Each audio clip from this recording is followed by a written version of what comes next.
Welcome to maths academy. हम लोग mensuration के स्फीयर चैप्टर का सॉल्यूशन देख रहे थे वेस्ट बंगाल बोर्ड का मैथ्स का बुक से, क्लास 10 का, जो कि चैप्टर 12 है। और चैप्टर 12 में एक ही एक्सरसाइज है 12 और 1 से लेकर के हम लोग 6 तक का सॉल्यूशन पिछले वीडियोस में देख चुके थे। आज हम लोग 7 से स्टार्ट करेंगे। तो आइए पहले क्वेश्चन पढ़ लेते हैं, उसके बाद जो है हम लोग सॉल्यूशन देखेंगे उसका। तो क्वेश्चन है, the length of radius of solid spherical ball is 2.1 centimeter. Let us write by calculating how much cubic centimeter iron is there and let us find the curved surface area of the iron ball. यानी कि इसमें बोला गया है कि एक solid spherical ball है जिसका रेडियस है 2.1 सेंटीमीटर। तो हमें जो है उसमें कितना आयरन है यानी कि उसका वॉल्यूम निकालना है और उसका कर्व्ड सरफेस एरिया यानी कि टोटल सरफेस एरिया भी निकालना है। तो आइए देखते हैं इसका सॉल्यूशन। सबसे पहले हम लोग इसका रेडियस लिख लेंगे। तो radius of the ball equals to है 2.1 सेंटीमीटर। तो therefore volume of the ball equals to होगा 4/3 पाई आर क्यूब, यानी कि 4/3 इंटू 22/7 इंटू 2.1 इंटू 2.1 इंटू 2.1। अब 3 से जो है 2.1 को काटेंगे तो 0.7 बार में कटेगा। 3 7 21 और 7 से 0.7 को काटेंगे तो ये 0.1 बार में जाएगा। अब 4 इंटू 22 इंटू 0.1 इंटू 2.1 इंटू 2.1 यानी कि 1 2 3 4 5 इन पांचों नंबर्स को जब हम लोग मल्टीप्लाई करेंगे तो इसका आंसर आएगा 38.808 क्यूबिक सेंटीमीटर। ये हम लोगों का वॉल्यूम निकल गया। अब इसके साथ कर्व्ड सरफेस एरिया भी निकालने के लिए कहा गया है। तो कर्व्ड सरफेस एरिया यानी कि टोटल सरफेस एरिया होता है। तो therefore total surface area of the ball equals to होता है 4πr², यानी कि 4 इंटू 22/7 इंटू 2.1 इंटू 2.1। 7 से ये कटेगा 0.3 टाइम्स में। अब 4 इंटू 22 इंटू 0.3 इंटू 2.1 इन चारों को जब हम लोग मल्टीप्लाई करेंगे तो ये आएगा 55.44 स्क्वायर सेंटीमीटर। तो हम लोगों को दोनों आंसर मिल गया है। स्टेटमेंट में आंसर लिख देंगे हम लोग। तो the volume of the ball is 38.808 cubic centimeter and total surface area is 55.44 square centimeter। आइए अब हम लोग सम नंबर 7 की ओर बढ़ते हैं। तो क्वेश्चन है, the length of diameter of solid sphere of lead is 14 centimetre.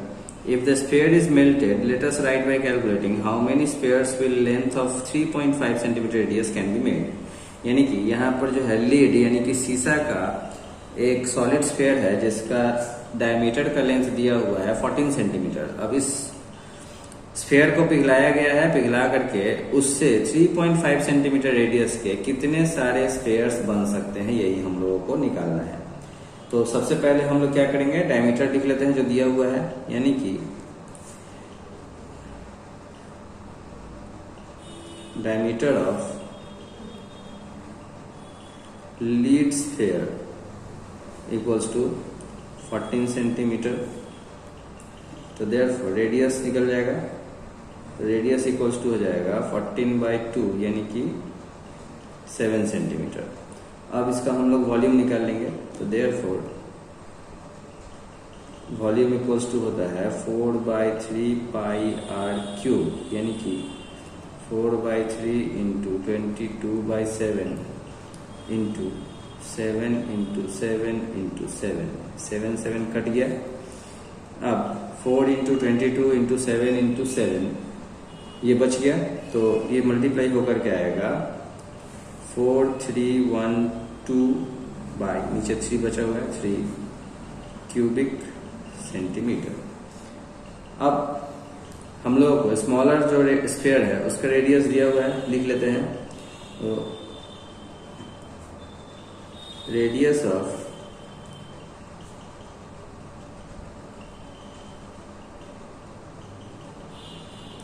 Smaller sphere equals to 3.5 centimetre.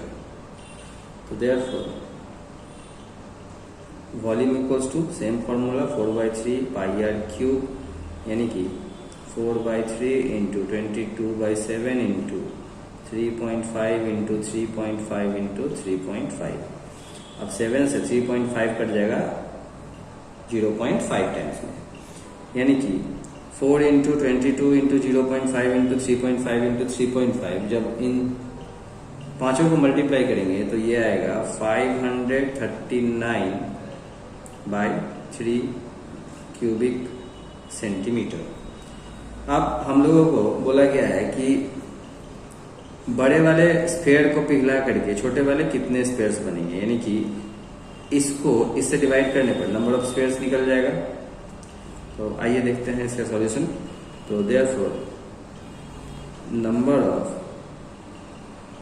Spheres equals to हो जाएगा 4312/3 डिवाइडेड बाय 539/3, यानी कि 4312/3 इंटू 3/539।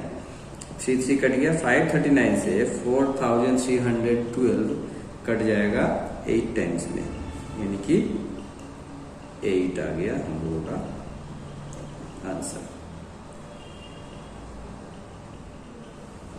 अब हम लोग सम्स नंबर 9 का सॉल्यूशन देखेंगे। क्वेश्चन है 3 spheres made of copper having the lengths of 3 cm, 4 cm and 5 cm radii are melted and a large sphere is made. Let us write by calculating the length of radius of the large sphere। यानी कि 3 sphere है जिसका radius है 3 centimetre, 4 centimetre और 5 centimetre. इन तीनों sphere को पिघलाया गया है, पिघला करके एक बड़ा सा स्फीयर बनाया गया है। हमें उस बड़े से स्फीयर के रेडियस का वैल्यू पता करना है। आइए देखते हैं इसका सॉल्यूशन। सबसे पहले हम लोग फर्स्ट रेडियस का जो है फर्स्ट स्फीयर का रेडियस लिख लेंगे। Radius of first sphere equals to है 3 सेंटीमीटर। तो देयरफॉर वॉल्यूम इक्वल्स टू हो जाएगा 4/3 पाई आर क्यूब, यानी कि 4/3 into 22/7 into 3 into 3 into 3। 3 cut गया, यानी कि 4 इंटू 22 इंटू 3 इंटू 3 ये आया, यानी कि 792/7 क्यूबिक सेंटीमीटर। ये हम लोग का पहला स्फीयर का वॉल्यूम आया। अब रेडियस ऑफ सेकेंड स्फीयर का रेडियस है 4 सेंटीमीटर। तो देयरफॉर वॉल्यूम इक्वल्स टू हो जाएगा 4/3 पाई आर क्यूब, यानी कि 4/3 इंटू 22/7 इंटू 4 इंटू 4 इंटू 4। अब देखिए इसमें जो है कोई भी नहीं कटेगा, तो हम लोग को मल्टीप्लाई करना पड़ेगा, यानी कि 4 इंटू 22 इंटू 4 इंटू 4 इंटू 4। इसको जब मल्टीप्लाई करेंगे तो आएगा 5632/21 क्यूबिक सेंटीमीटर। इसी तरह से हम लोग थर्ड स्फीयर का भी रेडियस लिख लेंगे। Radius of third sphere equals to है 5 सेंटीमीटर।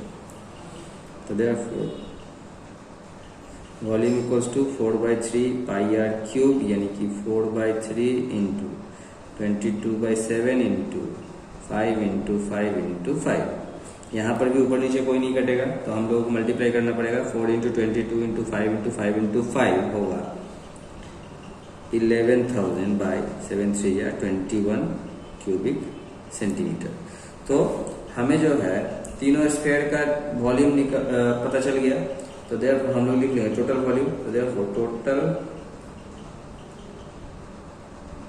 वॉल्यूम इक्वल्स टू होगा 792/7 प्लस 5632/21 प्लस 11000/21। अब एलसीएम लेंगे तो 21 ही एलसीएम होगा, 7 से जाएगा 21, 3 टाइम्स में 3 से जब 792 को मल्टीप्लाई करेंगे तो ये आएगा 2376 प्लस 21 से 1 बार में जाएगा 21, तो 1 इंटू 5632 प्लस यहाँ पर भी सेम होगा 11000, यानी कि ये टोटल आया 19,008/21 क्यूबिक सेंटीमीटर।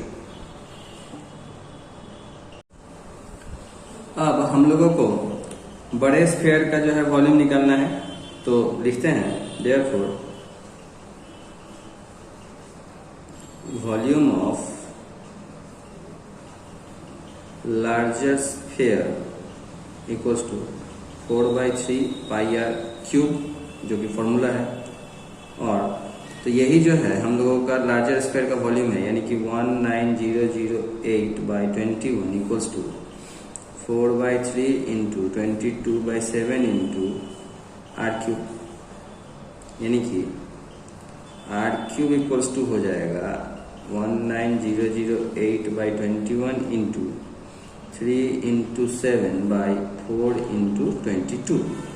अब 3 से 21 7 टाइम्स में कटेगा, 7 7 कट गया, 22 और 4 से, यानी कि 22 से और 4 से जब इसको काटेंगे तो ये कटेगा 216 टाइम्स में, यानी कि r क्यूब इक्वल्स टू 216।